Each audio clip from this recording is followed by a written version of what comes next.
Hi everyone, Nick here, and today we're back for the first time ever with an F1 2020 league race.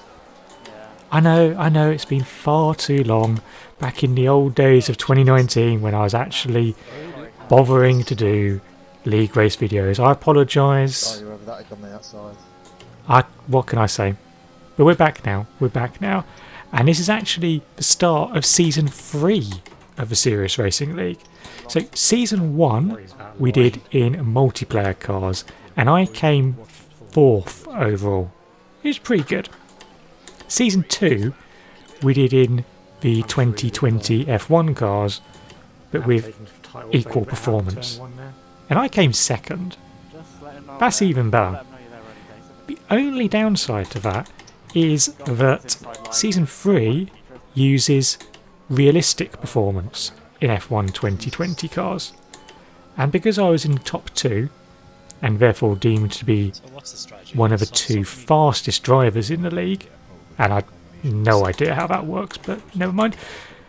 Because of that, it means I have to drive in the Williams with real performance. This is not quite as tragic as it would have been on F1 2019, where it essentially would have meant that I will either finish 19th or 20th regardless of what I do, but it's still a little bit of a handicap. Now, one of the other things that changed for Season 3 was we went back to short qualifying. In Season 1 we did short qualifying, and in Season 2 we did one-shot qualifying, which is alright, but it's just not as good, let's be honest. So short qualifying being back was excellent. And I'd done a bit of practice offline. This is some online practice you can see in the background while I waffle on. And I'd done some offline practice and I was able to get into the 136 zeros. This was unlikely to be bothering anyone around pole, but I was hopeful that I could at least do a decent lap. However, in the actual qualifying session, I just didn't really feel quite as fast. Not entirely sure why, but I just lacking a little bit of extra pace. In my first qualifying run, it kind of went wrong after 3 corners where I nearly lost it in, well, turn 3, and I suppose that left-hander's turn 4 as well, and I ended up doing a 136.6. Second lap was better, wasn't purple, ignore the top right-hand corner, it was a 136.4. Better, but still a little bit off what I was able to do elsewhere. So, one more lap left to try and improve our time. And let's go through my fastest lap. In the Williams, I find it's all the same gears as in the Mercedes, it's just a bit slower. So for me, 4th gear, try and use as much of a curb on the inside and the outside for turn 1. Try to tap these curbs through here, always flat, but not too bad. Brake nice and late there, sweep in on the left, don't really do it. Sweep in on the right, don't really do it. Brake on the right hand side where the sort of curb ends at a point, and then go down into 2nd gear. And then try and get it nice and straight so you can launch it down the straight. And you can see at this point we're much of a muchness, like thousands better. So there's a lot of time to be hopefully gained over the rest of the lap. Slam the brakes on about 110. Don't really touch that curb. Launch it over that one. And if you catch it just right, it's really good. You have to cut it a lot, but not too much to get invalidated. But if you don't do it that much, you hit the curb and it goes wrong. It's tricky to explain, but you'll get the idea. Little bit of a lock-up through the left, right, left. But we've lost a little bit of time. Throw it through that left-hand corner, and we're gaining a little bit. We're about just not quite a tenth.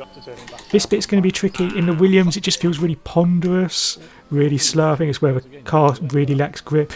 But when you start really getting into it and throwing it in, we've been quite smooth. We haven't hit any curbs massively. We're going to launch it into the 2nd to last corner. Gained loads of times there.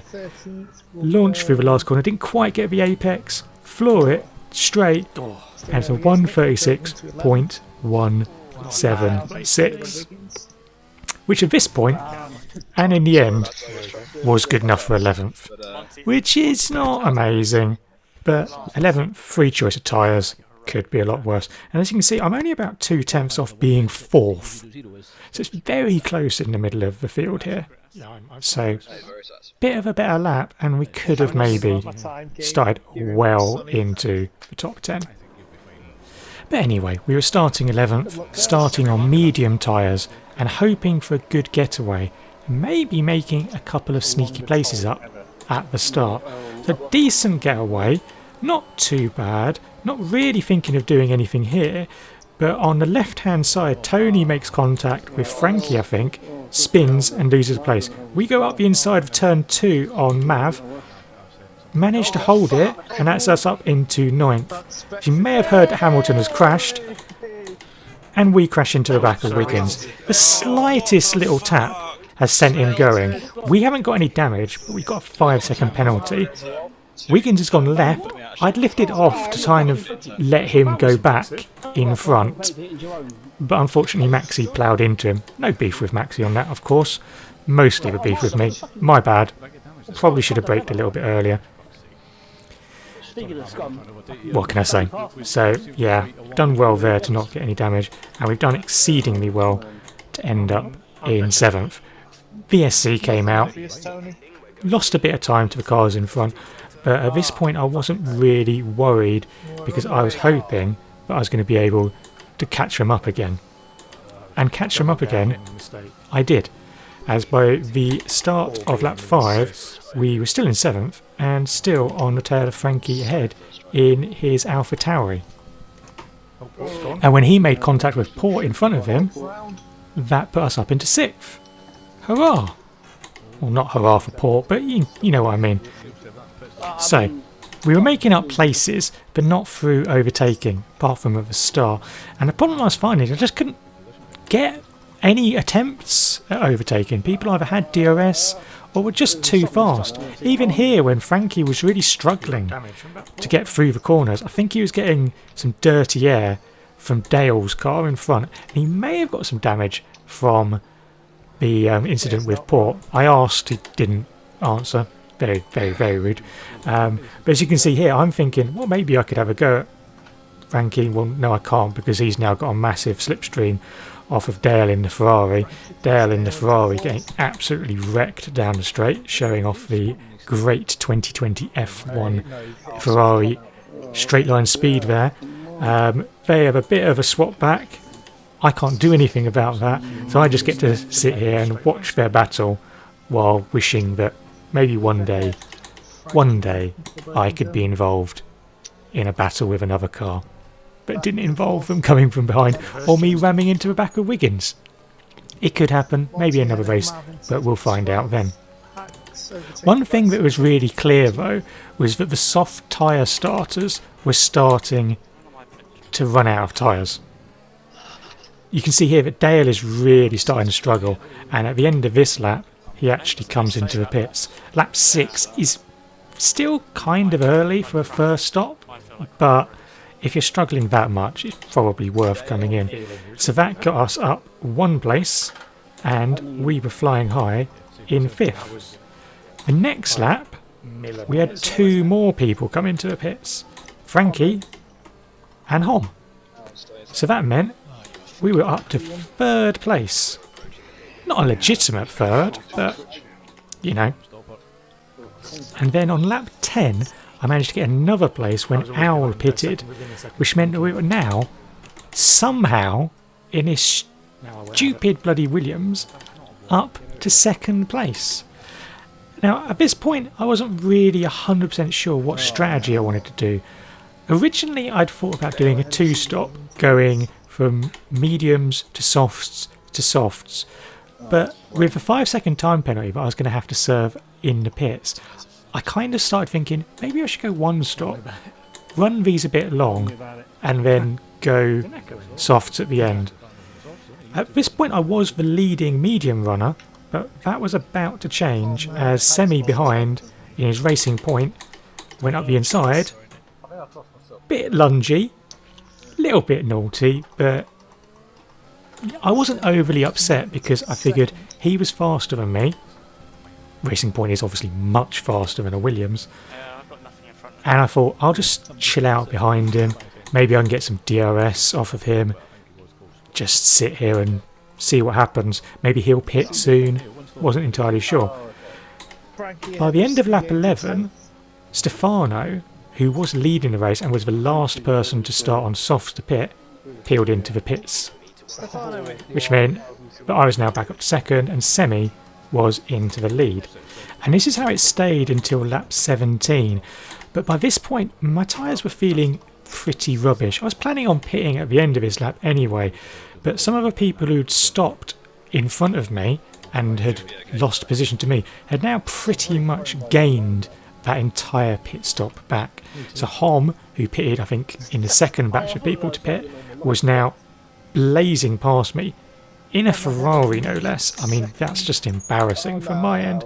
And he goes through there. Al nearly wipes me out from behind in his Red Bull, but just about manages to avoid me.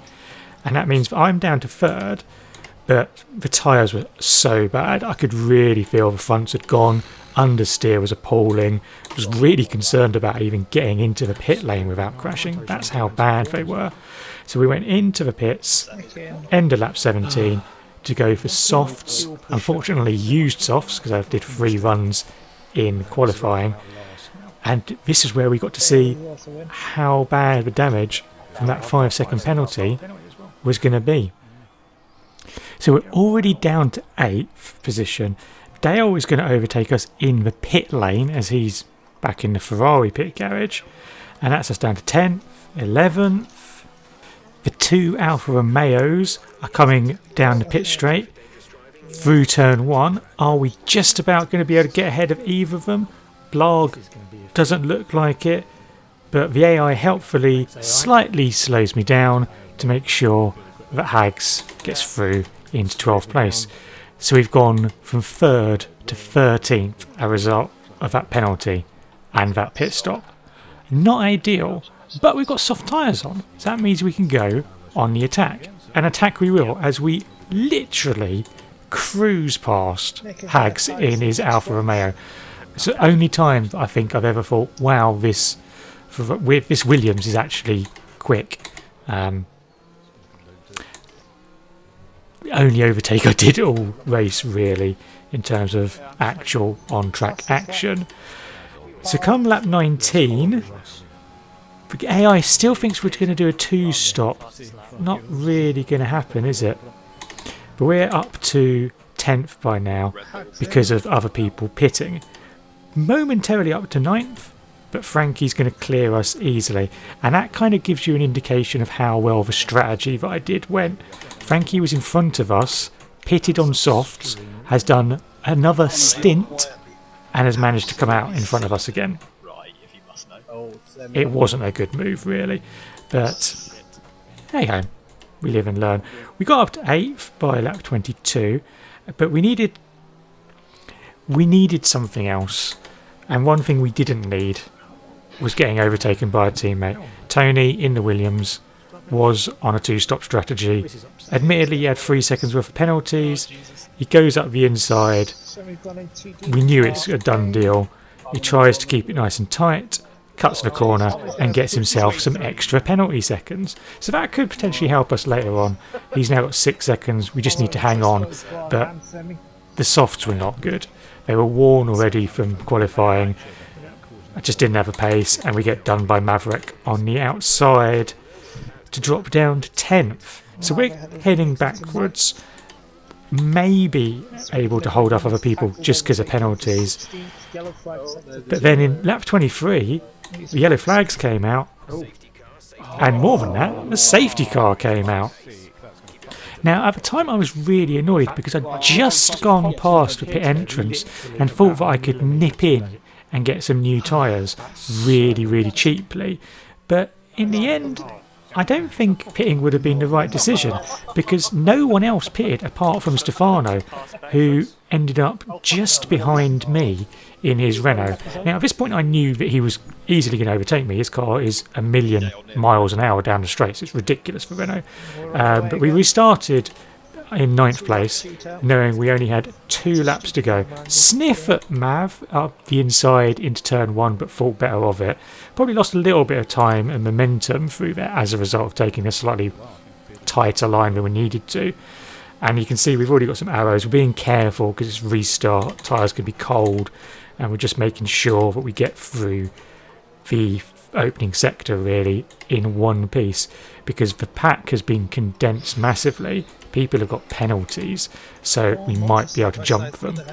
Talking of jumping, Stefano is going to absolutely fly past me here with his ridiculous Renault power, and for some reason he sort of almost thinks about going up the inside of Mav. I'm not sure what happened there, but he ends up going really slowly and then kind of blocking me off, which really didn't help my momentum, and meant he was already a second clear. I wasn't expecting to get past him or anything, but a bit annoying, and it meant I lost time to the cars behind.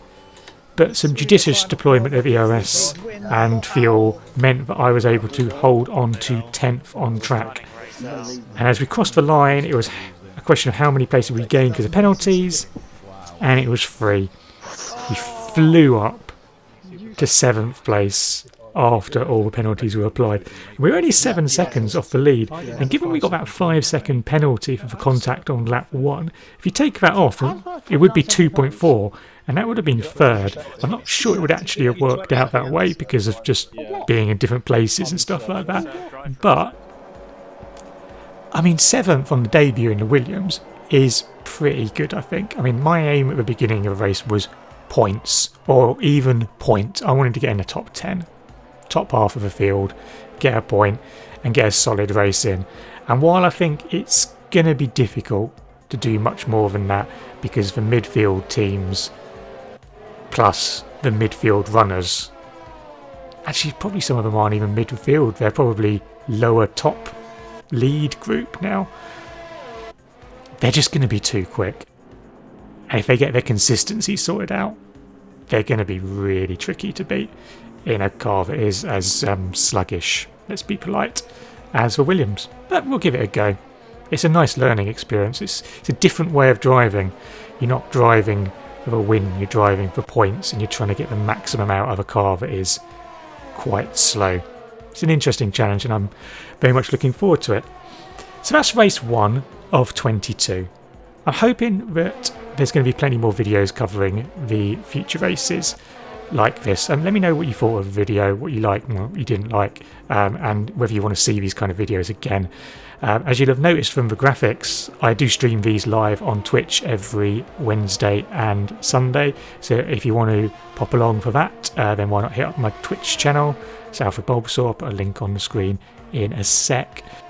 Don't forget to do all that good stuff like liking and subscribing if you haven't already done so, and you can check me out in other places on the old interwebs in the links in the description below. But that's all from me for now. Hopefully I'll see you again for another video sometime soon. Until then, goodbye.